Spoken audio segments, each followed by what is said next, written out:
Have you ever looked at someone else's life and quietly asked God, why didn't you make me like them?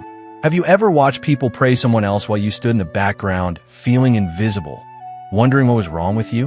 In a quiet village surrounded by green fields and wide, open skies, every morning began with the beautiful music of birds. Sparrows chirped softly near the houses.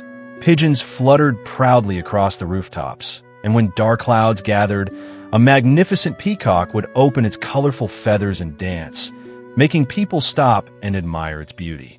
But on the edge of that same village, on an old neem tree, lived a crow who believed he was the most unfortunate bird God had ever created. His feathers were dark as night, his voice was loud and rough, and whenever he cawed, children covered their ears and laughed. "What a noisy bird," they would say. "Such an ugly crow." The crow heard every word. Every laugh felt like a stone thrown at his heart. Each morning he watched the other birds and silently compared himself. The parrots had bright green feathers and spoke sweet words that made villagers smile. The sparrows were tiny and adorable, hopping around the courtyards while women happily scattered grains for them. And the peacock, whenever it spread its feathers, people gathered just to admire it. But when the crow came near, people waved their hands and shouted, "Shoo! Go away!" Slowly, a painful question began living inside the crow's mind. At night, when the village fell silent, he would look at his reflection in a small pot of water and whisper to the sky, "God, why did you make me like this? Why didn't you give me colors like the parrot or beauty like the peacock?" Day by day, the crow's heart grew heavier because comparison has a dangerous power. It quietly steals your peace, it steals your gratitude, and worst of all, it makes you believe that you are a mistake. As the days passed, the crow's sadness slowly turned into frustration, and one afternoon, he made a decision that he thought would finally change his life. "If God didn't make me beautiful," he said to himself, "then I will make myself beautiful." So he flew toward the riverbank where the wind had blown several colorful peacock feathers onto the ground. The sunlight reflected off them, making them shine like jewels. The crow carefully picked them up one by one and pushed them between his own black feathers until his wings looked large and colorful. For the first time in his life, he looked at his reflection and felt proud. "Now they will respect me," he whispered with excitement. "Now they will see that I am beautiful too."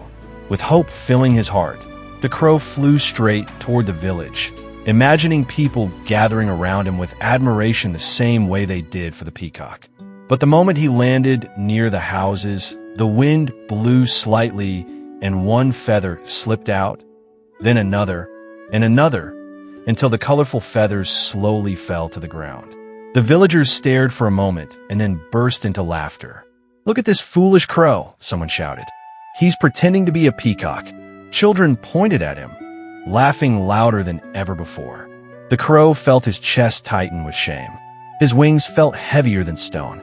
Without saying a word, he quickly flew away from the village and returned to his lonely neem tree as the sun disappeared behind the fields.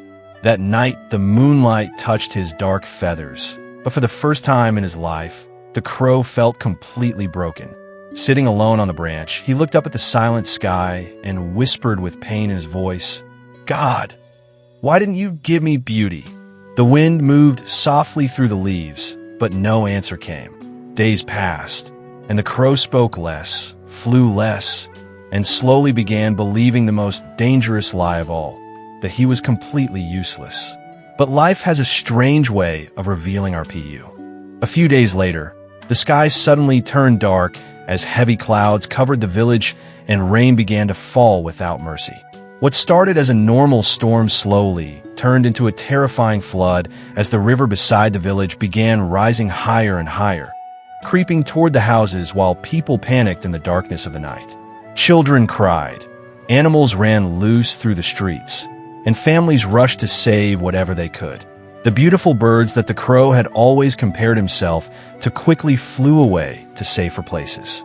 The parrots disappeared deep into the forest, the sparrows hid wherever they could find shelter, and even the proud peacock ran toward the jungle to protect itself. But the crow stayed. From high above the village, he watched everything carefully through the rain and wind, and suddenly he noticed something strange near the river. A small house almost surrounded by water. Inside that house lived an old blind man who had no idea how close the flood had come. The man was calling for help, but the sound of the storm swallowed his voice, and no one in the village could hear him. No one except the crow. For a moment, the crow hesitated. I'm just a crow, he thought. Who would listen to me?